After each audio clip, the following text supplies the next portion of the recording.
All right, welcome back to the TV show, everybody. I am Brian Lee Durfee, author of The Forgetting Moon and The Blackest Heart, both books published by Simon & Schuster's Saga Press. Today I am going to be reviewing Yendi by Steven Brust. This is book number 2 in his Vlad Taltos fantasy series. Now, I've been rereading these in publication order. I've got the whole set, so we're going to discuss the covers first, then the whole set, and then the difference between reading them in publication order or in chronological order, because he did not. It's a mess, folks, but we'll get to that. So let's talk about the cover first. This is a great illustration by the fantastic illustrator Stephen Hickman, who I believe has passed away, but he did a lot of illustrations for fantasy novels in the 70s, 80s, 90s, and beyond. And he did every single illustration. I think 90% of the illustrations for Steven Brust's Vlad Taltos series. So let's take a look at the entire series, shall we? So this is the entire series. It's a planned 19-book series, I believe. 17 books are out now. This started in 1983 is when the first one came out, which was Jerrig over here. But I've got all of them here in paperback. I've also got some in hardcover. So that's my Vladimir Taltos series. If you want to start collecting one of the best, not only classic, but also modern fantasy series that is still going, started in 83. It's still going. Going to be 19 books planned. Get these because they are super fly. I love these. I've been loving these since I was a kid. So let's get to it. There's 2 ways you can read these. You can read them in chronological order. In other words, it's on his Wikipedia page if you want to read the books. He did not write them in chronological order. They skip kind of all over the place. To Vladimir's younger years, to his older years, to his middle years, and back and forth. I am reading them in the order of publication just because I'm rereading them. I've done a review of Jerrig for book number 1. If you want to see the review of book number 1, just type in Jerrig and my last name. The review will magically appear upon your computer screen, and you can watch that review there. Anyway, let's talk about book number 2. It's dynamite. I listened to this on audible.com as I was driving. They're thin books, so they're only about 7 or 8 hours of listening time. It's 200 pages. I could read it in a couple hours.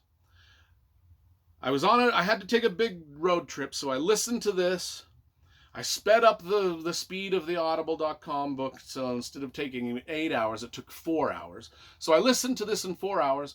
The Audible narrator was Kevin Parasau, and I think he narrates everything Steven Brust does. Because I've listened to a handful of his, but he does a great job. He does all the character voices. It's just magnificent. So if you don't want to collect the paperback versions or the Kindle versions and you'd rather listen, does a magnificent. The dude nails the story. He just does. Book number 2, publication order, Yendi.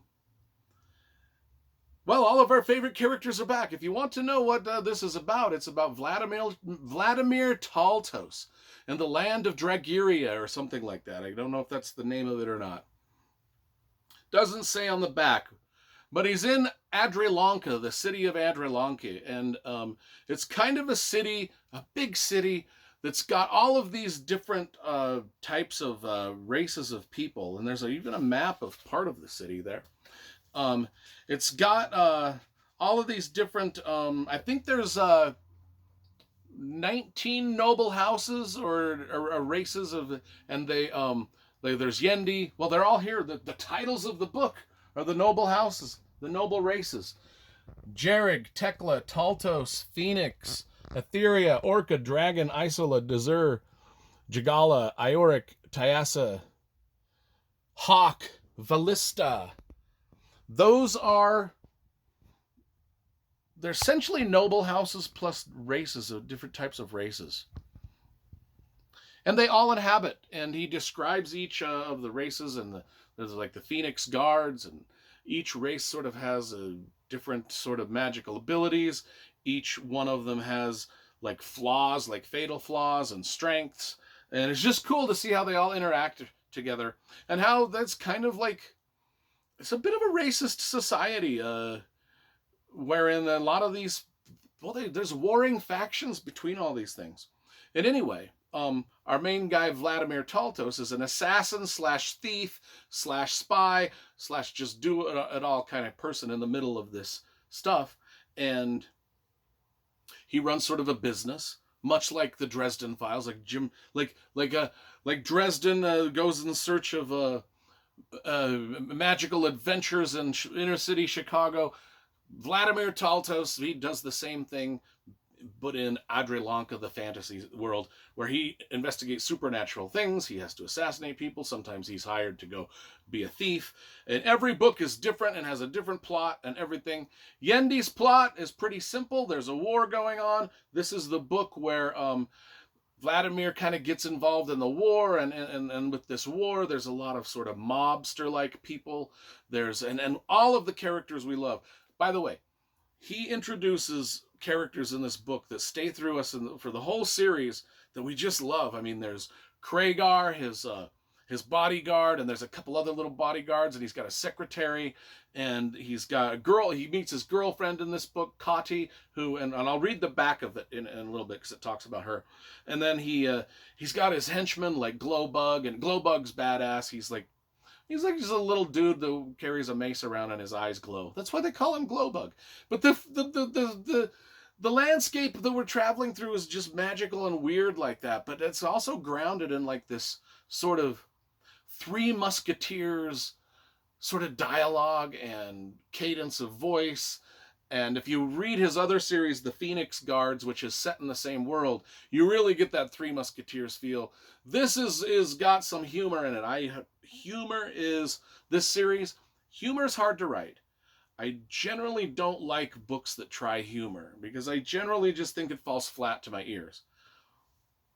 If I could write humor, I would try to write it exactly like Steven Brust does, because he nails it on all the ways that I love. It's on point, it's funny, it's sardonic, it's sarcastic, it's cynical, it's just quick-witted, and it's smart. Above all, it's just absolutely sharp and smart.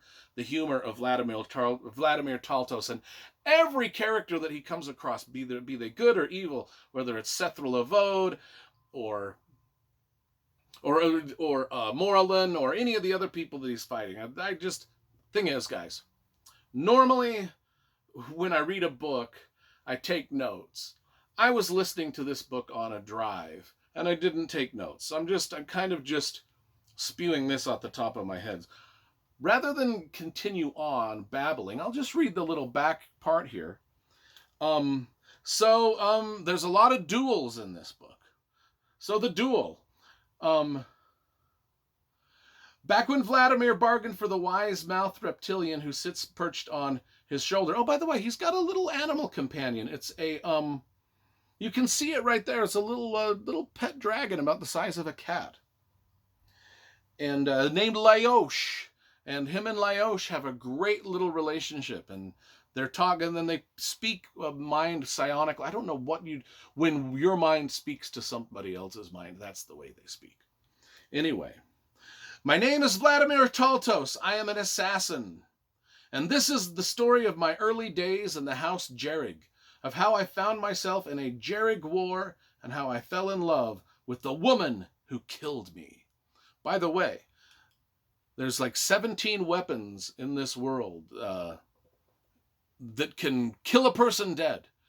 Any other weapon, a person can be revivified. In other words, they can die, and if a revivificationist gets to them soon enough, they can live. Which is a cool part of the story. And there's also teleportation. They can, easily teleport themselves. Well, not all of them.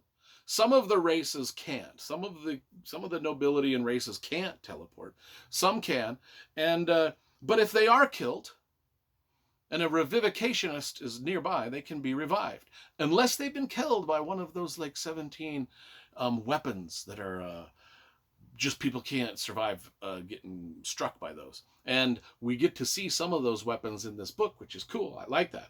Anyway, Yendi, I did an absolute dog shit job of describing this book because I did not take notes, but I listened to it and loved it. And I love the series. The series is super cool. And we're going to be reviewing each one of them here on the channel. So 10 out of 10. One of my favorite writers of all time and my favorite series of all time.